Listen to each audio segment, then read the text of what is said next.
வணக்கம்.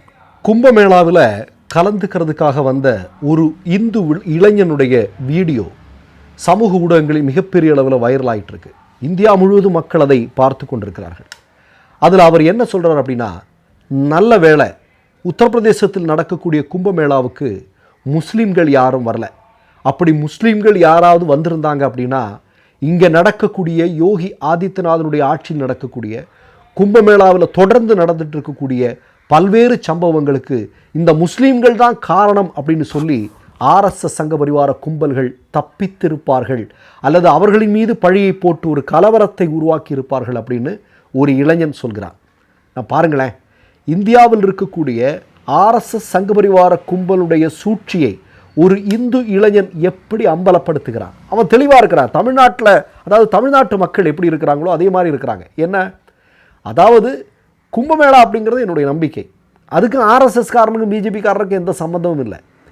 அல்லது இந்து மத நம்பிக்கைகளுக்கும் அல்லது ஒரு இந்துவாக இருப்பதற்கும் ஆர்எஸ்எஸ் காரனுக்கும் பிஜேபி காரனுக்கும் எந்த விதமான சம்பந்தமும் இல்லை அப்படிங்கிறத அவர் தெளிவாக சொல்கிறார். கூடுதலாக சில செய்திகளை சொல்கிறார். என்ன அப்படின்னா, இங்கே மிகப்பெரிய விபத்துக்கள் ஏற்பட்டு மிகப்பெரிய ஆபத்துக்கள் இந்து மக்களுக்கு, இந்து பக்தர்களுக்கு ஏற்பட்ட போது அவர்களை ஆர்எஸ்எஸ் சங்க பரிவார கும்பல்கள் காப்பாற்றவில்லை.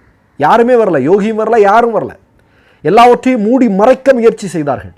ஆனால் இந்த கும்பமேளாவில் கலந்து கொள்வதற்காக வந்த இந்து பக்தர்களுக்கு ஒரு ஆபத்து என்ற போது தங்கள் வீடுகளில் இருக்கக்கூடிய உணவை எடுத்துக்கொண்டு வந்து எங்களுக்கு ஊட்டினார்கள் முஸ்லீம் மக்கள். எங்களுக்கு கம்பளியை போர்த்தி கொடுத்தார்கள். எங்களுக்கு எல்லா விதமான உதவிகளையும் செய்தார்கள்.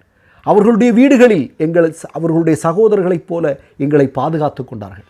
எல்லா உதவிகளையும் அவர்கள் போட்டி போட்டுக்கொண்டு சகோதரத்துவத்தோடு செய்தார்கள் என்று உத்தரப்பிரதேசத்தில் இருக்கக்கூடிய அந்த பிரக்யாராஜ் என்று சொல்லக்கூடிய இடத்தை சுற்றி இருக்கக்கூடிய முஸ்லீம்களை பற்றி அவர் புகழ்ந்து சொல்லி கொண்டிருக்கிறார். நீங்கள் நல்லா பார்க்கணும். இந்த கும்பமேளாவில் நேற்றைக்கு ஒரு செய்தி வந்திருக்கிறது. மிகப்பெரிய ஒரு விபத்து நேற்றைக்கு நடந்திருக்கு. மிகப்பெரிய தீ பிடித்தம் ஒன்று ஏற்பட்டிருக்கிறது.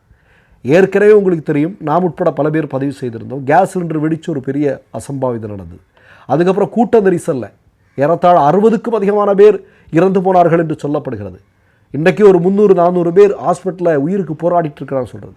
நேற்றைய தினம் மீண்டும் ஒரு மிகப்பெரிய தீ விபத்து. அந்த அளவிற்கு மிக மோசமான நிர்வாகத்தை யோகியும் மோடியும் சேர்ந்து உத்தரப்பிரதேசத்தில் செஞ்சுட்டு இருக்கிறாங்க.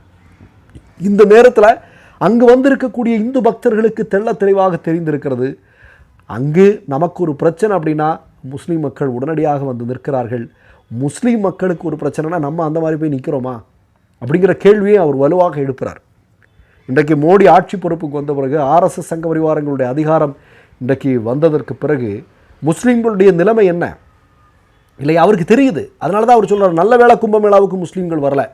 ஒன்றும் இல்லைங்க, நம்முடைய தமிழ்நாட்டில் இருக்கக்கூடிய திருப்பரங்குன்றத்தில் என்ன நடந்திருக்கு, அதாவது பல 100 வருஷமாக எந்த பிரச்சனையும் இல்லை, தர்கா அங்கே வந்ததுக்கு தான் பிரச்சனை அப்படிங்கிற மாதிரியான ஒரு தோற்றத்தை உருவாக்க முயற்சி செய்கிறார் இல்லையா.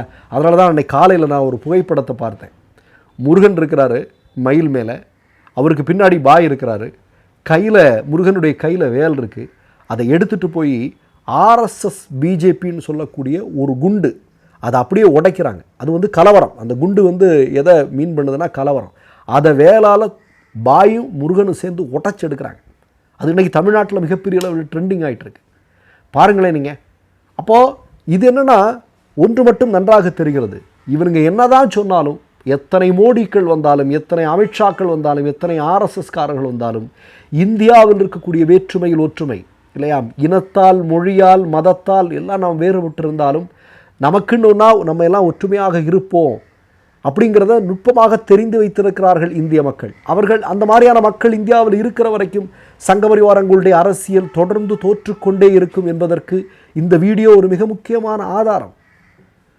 அந்த இளைஞனுக்கு ஒரு சல்யூட். மற்றொரு நிகழ்வில் சந்திப்போம். நன்றி, வணக்கம். மை நேம் இஸ் ரெட் சேனலை சப்ஸ்கிரைப் பண்ணிக்கோங்க. அதுக்கப்புறமா பக்கத்தில் இருக்கிற ஜாயின் பட்டனை கிளிக் பண்ணீங்கன்னா ஒரு நியூ பேஜ் ஒன்று ஓப்பன் ஆகும். அதுலேயும் ஜாயின் பட்டனே கிளிக் பண்ணிக்கோங்க. அதில் பார்த்தீங்கன்னா credit R debit card options இருக்கு. இதில் உங்களுக்கு விசா, மாஸ்டர் கார்டு, ரிப்பே அப்படின்னு 3 ஆப்ஷன்ஸ் கொடுத்துருக்காங்க. அதில் நீங்கள் எந்த கார்டு சூஸ் பண்ணுறீங்களோ அந்த கார்டோட நம்பர் என்டர் பண்ணிக்கோங்க. அப்புறமா கார்டோட வேலிடிட்டி மந்த் அண்ட் இயரை டைப் பண்ணிக்கோங்க. அடுத்தபடியா உங்க கார்டோட பின்னால சிவிசி கோடுன்னு சொல்லிட்டு 3 நம்பர்ஸ் கொடுத்துருப்பாங்க. அந்த நம்பர் இதில் என்டர் பண்ணிக்கோங்க. அப்புறமா அட்ரஸ் அண்ட் இன்ஃபர்மேஷன் என்டர் பண்ணிட்டு பைங்கிற பட்டனை கிளிக் பண்ணிக்கோங்க. ஒருவேளை உங்க கார்டு நம்பர் இன்வாலிட்னு காமிச்சிச்சுன்னா உங்க கார்டுல இன்டர்நேஷனல் யூசேஜை எனேபிள் பண்ணுங்க.